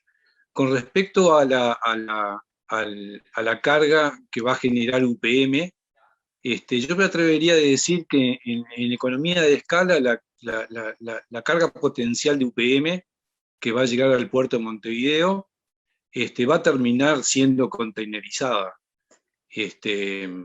Por la evolución del tráfico naviero global, porque ninguna naviera va a desperdiciar ese volumen de carga para traer barcos más grandes para vender fletes más baratos, acá en el hemisferio sur.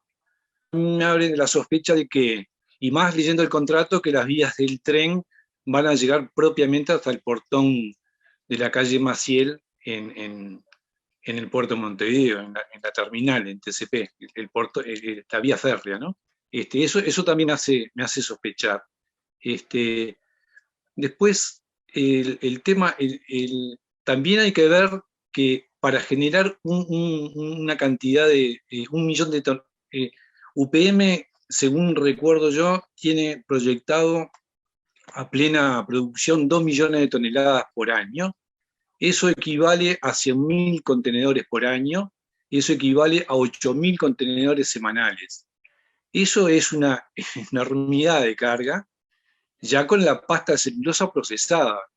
Para generar esa pasta de celulosa se precisa 1.000.000 de toneladas de productos químicos que tienen que ir del puerto a UPM, y 8 millones de toneladas de maderumen, de madera, para generar ese. Entonces, estamos ante un cambio brutal de la dinámica del tráfico de carga en la región. Yo creo que va por ese lado. No tengo manera de probarlo, pero sí conozco la dinámica de la economía de escala en el shipping, ¿no? En el negocio del tráfico de carga. Eso es lo que quería anotar con lo que dijo Polgar, creo que lo dijo. Nada más.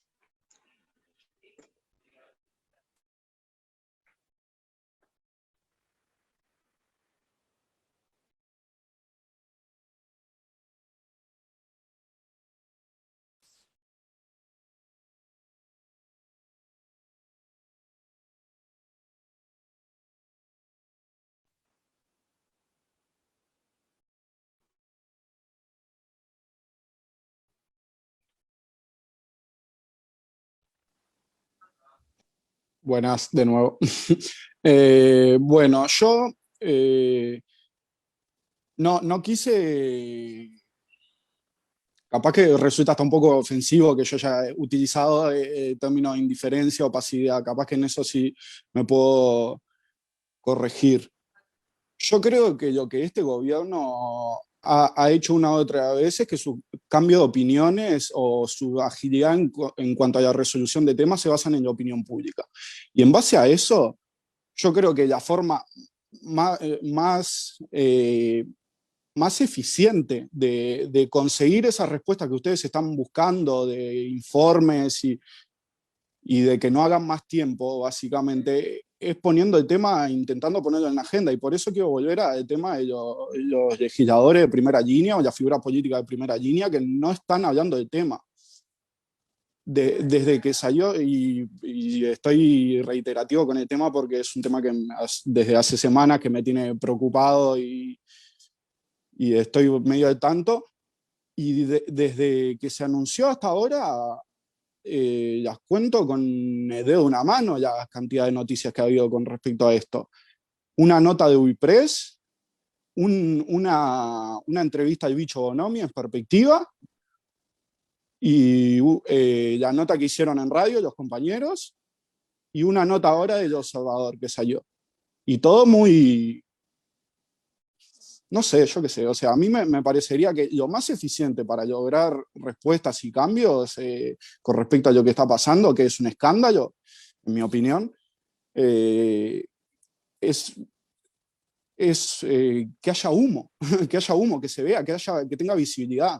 Porque yo me pregunto, con todos los pasos que se saltearon para firmar este decreto, consultarle a los directores del puerto, todo eso, ¿qué hubieran hecho ellos si nosotros hubiésemos hecho eso en el gobierno? Hubiesen hecho un escándalo si nos hubiésemos salteado todos esos pasos administrativos, estoy seguro. Por eso, yo quiero hacer énfasis en eso, en la necesidad de poner el tema en la agenda lo máximo que pueda. Y esto no es un reproche a los compañeros que están acá hoy, que justamente les agradezco su proactividad y preocupación con respecto al caso.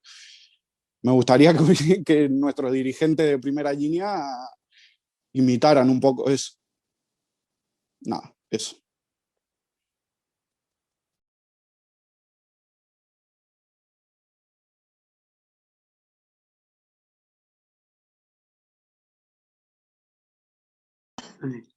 Buenas noches. Bueno, saludo a los compañeros expositores. Fue muy buena la exposición de los tres, y estoy de acuerdo en todo lo que han dicho. Yo quiero hacer algún detalle de cómo esto no es, digamos, para que la eficiencia del puerto en el movimiento de contenedores fuera tal, se debería sacarle línea de barco a los puertos de Argentina y Brasil que tienen influencia en la zona, y esas líneas de barcos, en vez de descargar sus contenedores en Argentina o en los puertos brasileños, lo hiciera Montevideo como puerto 1. Y esto no se hizo nunca porque no se puede hacer, porque las líneas de barcos no solo se mueven por las realidades geográficas, todos entendemos, y creo que desde la escuela nos estudiaron de que el puerto de Montevideo es un puerto naturalmente mejor que el de Argentina y que el de algunos brasileños. Pero hay un componente en la transmisión de la línea de barco político, que no tiene que ver con la geografía. Entonces, lo que decía Valcórdoba, creo que fue quien lo dijo, que lo que trata de hacer Montecón es sacarle la carga lo que trata de hacer TCP es sacarle la carga a Montecón.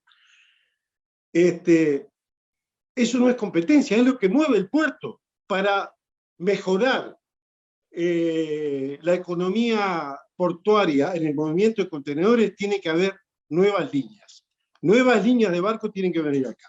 Y eso, el sindicato, cuando se aprobó la ley, lo planteó, y la empresa TCP en ese momento contestó en una nota en el semanario Búsqueda diciendo: nosotros nunca dijimos esto de traer nuevas líneas de barcos porque es imposible.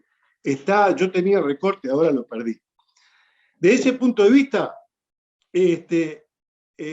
no va a haber más movimiento de contenedores si no se traen nuevas líneas. Y yo quiero hacer una referencia a cómo va a quedar este monopolio con respecto a los trabajadores. Ya TCP tiene distintos contratos de trabajo para una misma función de los trabajadores. Y desconoció los convenios colectivos, ahora está desesperado por armar un convenio colectivo para decir que hay paz social, pero actualmente no tiene convenio colectivo. Por lo tanto, eso con los trabajadores del TCP, y además los puestos de trabajo que se van a perder en esta situación es muy importante. Pero sobre todo eso, lo que más nos debiera preocupar a la fuerza política y al país entero es la pérdida de soberanía. Acá la pérdida de soberanía es tremenda. En el puerto de Montevideo, el negocio de contenedores es muy importante. Hay mucho dinero. Y el Estado ahora solo recauda de ese movimiento de contenedores, de ese dinero, sus tarifas. Por lo tanto, están también comprometidas las tarifas.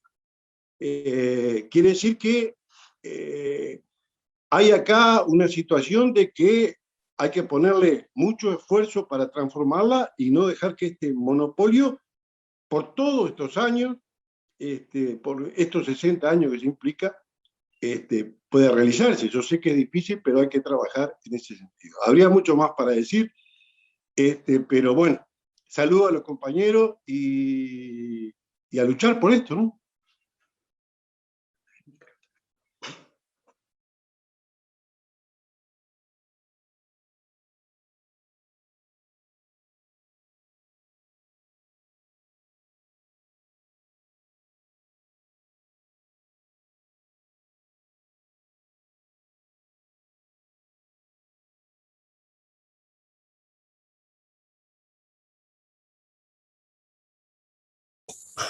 Ahora sí.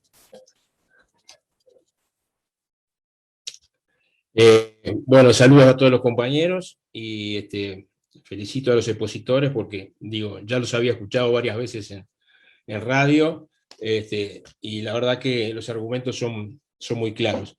Quiero ser breve. A mí me preocupan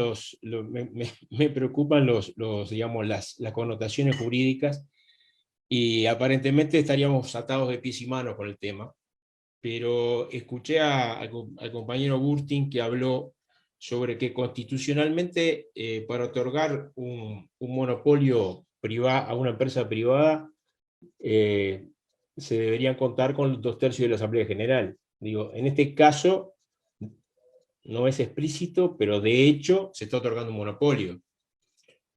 ¿Por ese lado no podría haber una defensa jurídica del tema? Esa es mi pregunta. Cortito, a ver, una defensa jurídica desde el punto de vista judicial es complicado, porque eso es un tema que es casi una característica de nuestro sistema judicial. Para poder accionar se necesita tener legitimación, que eso significa que tenés que tener un interés directo en el asunto. Y un interés difuso, como podemos tener como ciudadanos, en general no da lugar a acciones judiciales. Existen mecanismos previstos en la ley, pero que no se han usado y no hay experiencia para poder accionar judicialmente por este tipo de cosas, pero por ese lado es complicado. Ahora, eso desde el punto de vista judicial. Desde el punto de vista, por otros caminos, por el camino político, por ejemplo, perfectamente se puede, por vía legal, por ejemplo, se podría directamente pasarle por arriba a los decretos y decir, restablécese la situación de competencia que existía antes, con el argumento de que en definitiva el Poder Ejecutivo, cuando dictó esos decretos, lo hizo sin la competencia específica, no tiene competencia para conceder monopolios. Sabemos que hay una intención del Partido Colorado de promover alguna iniciativa legal en este tema. Nosotros no estamos seguros a qué apuntan y qué quieren subsanar. Parecería que no van por el lado de la subsanación del problema de constitucionalidad, sino del problema de legalidad. Las leyes que yo le comentaba hoy, que son bastante claras, que no permiten lo que acaba de hacer el Poder Ejecutivo, dentro del Partido Colorado parecería estar la idea de que están de acuerdo que son ilegales los decretos, pero lo que querrían es blindarlos desde el punto de vista legal. Esa es una opción, no sabemos. Sabemos que lo están trabajando.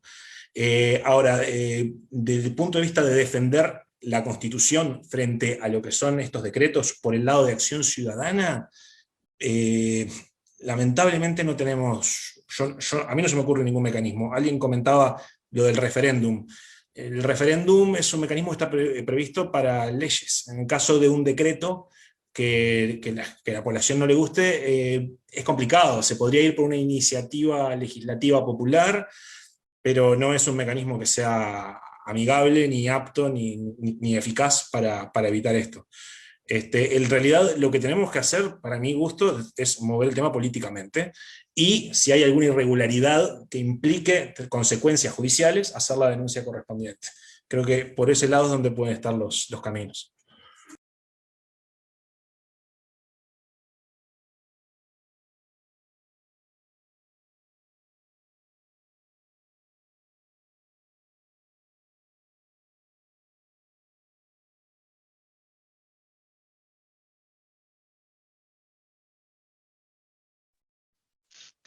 Buenas noches para toda la audiencia.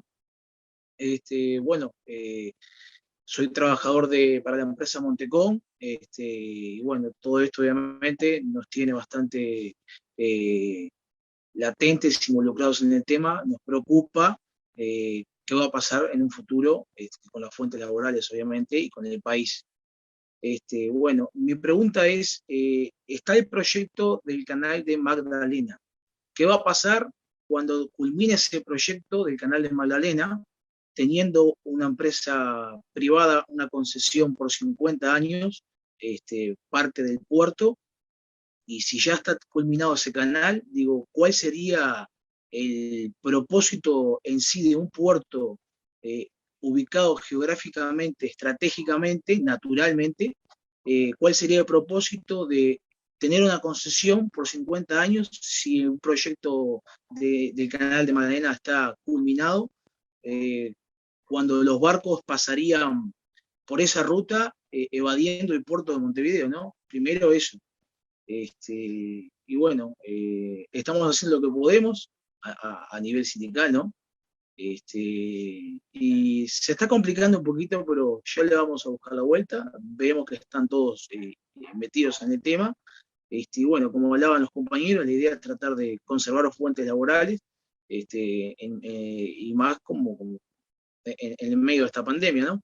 Que estamos todos afectados, se está complicando lo que es la vida normal a diario a cada uno. Por acá me quedo y bueno, muchas gracias por haberme dado la palabra.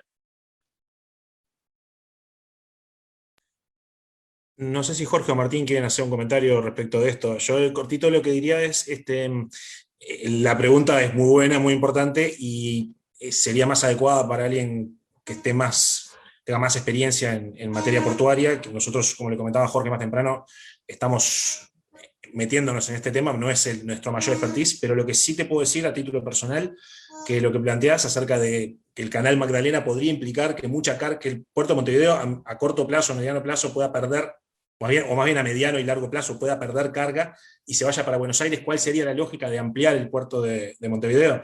Es raro que teniendo, como decían Jorge y Martín, una parte muy importante del puerto con capacidad excedentaria, se quiera ampliar entre comillas, porque lo que se amplía del puerto de alguna manera se restringe en las áreas públicas. Pero supongamos que se valida una ampliación del puerto frente a este riesgo de que Argentina se nos lleve parte de las navieras que llegan al país. Y bueno, da para pensar que tal vez el negocio de importación-exportación de contenedores desde Uruguay por sí solo es lo bastante bueno, sobre todo si lo tenés en régimen de monopolio, como para justificar una inversión, una sobreinversión así de grande, a pesar de que se vayan las cargas. Es polémico esto que digo, pero da para pensar que esta justificación que se da del acuerdo de que necesitamos esta inversión para así poder competirle con las cargas a otros puertos, puede tener algún punto débil. También es arma de doble filo. Igual, de vuelta, esto me parece mejor para expertos en el tema.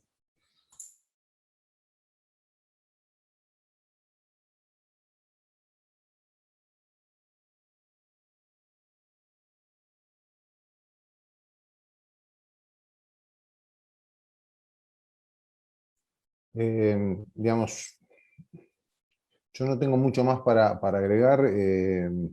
Como decía el compañero Chris, digamos, este tema tiene múltiples facetas y afecta a diversos aspectos, ¿no? Está claro que tiene una afectación directa a los directamente involucrados en la actividad y en las empresas que están en riesgo, y eso está claro que es una clara señal de alerta y digamos, un aspecto negativo que es directo, ¿no? Y que se suma a todos los aspectos negativos que hacen a cómo esto puede también impactar más allá de quien trabaja directamente en el puerto por todos los elementos que estuvimos conversando, ¿no? Yo, sin ser abogado, con respecto a la discusión sobre cómo se puede revertir esto, yo creo que hay o sea, lamentablemente, creo que fue Federico que usó la expresión de que estamos entre dos espadas. Yo creo que esto no va a tener una salida buena.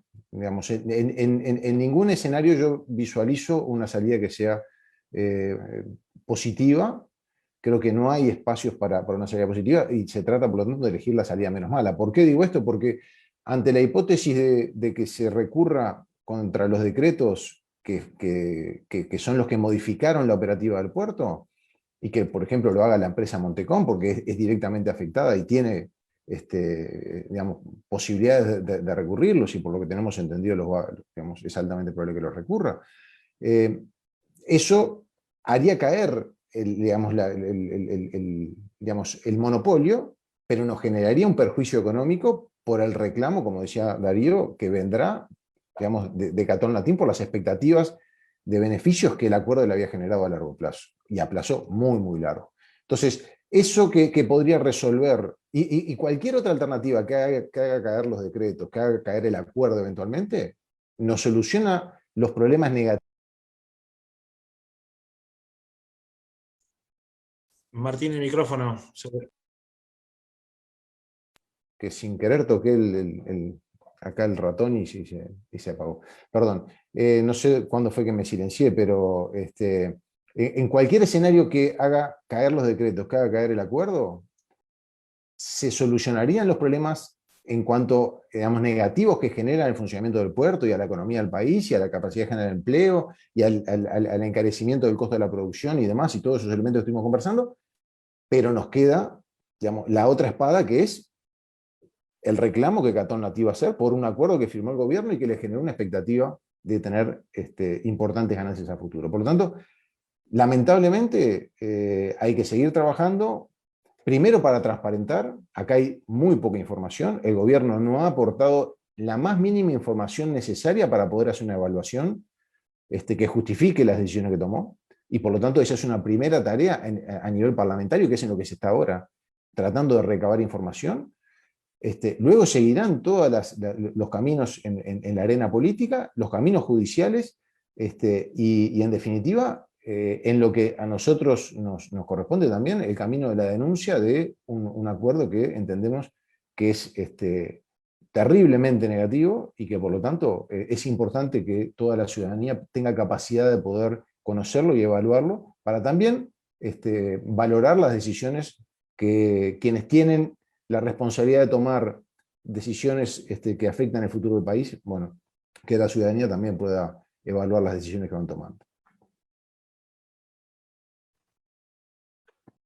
Solamente, no sé, agradecer la oportunidad, una muy buena idea de los compañeros de Fuerza Renovadora de la vea, aparte, que específico, ¿no? Más cerca del puerto, pero tuvimos una charla con gente de 33, por ejemplo, el otro día, Fuerza Renovadora de 33, bastante más lejos del puerto de Montevideo, pero esa imagen gráfica de lejanía, o que tenemos desde el caso como Cris, que directamente trabaja ahí, ¿sí? Otros que de repente viven enfrente del puerto, y otros que pueden ser como más lejanos, es un tema crucial para la economía y que se va a volver un tema político, sin duda. Entonces simplemente voy a agradecer la oportunidad de que nuestro trabajo se pueda amplificar. Es todo en clave política, no es conocimiento para volvernos expertos en el tema, y el Frente Amplio está tomando este tema, y en los tiempos que tiene que hacerlo, me parece a mí, en su rol de oposición, ¿no? Es documentarse y bueno, jugar en todas las canchas. Ya entonces a las órdenes, en nombre de, acá éramos 3, pero somos unos cuantos más los asesores, y por suerte estamos trabajando en equipo con asesores de otros sectores del FA, en muy buena clave, intercambiando capacidades y potenciando los esfuerzos. Así que cualquier otra actividad que Fuerza Renovadora o el Frente quiera hacer, seguramente encontremos compañeras o compañeros que sepan del tema o se lo pongan a estudiar hasta donde llega la parte técnica militante, que no sustituye en absoluto el militante político, que como decía Martín, esto está en el terreno de la denuncia política, siempre documentada y responsable.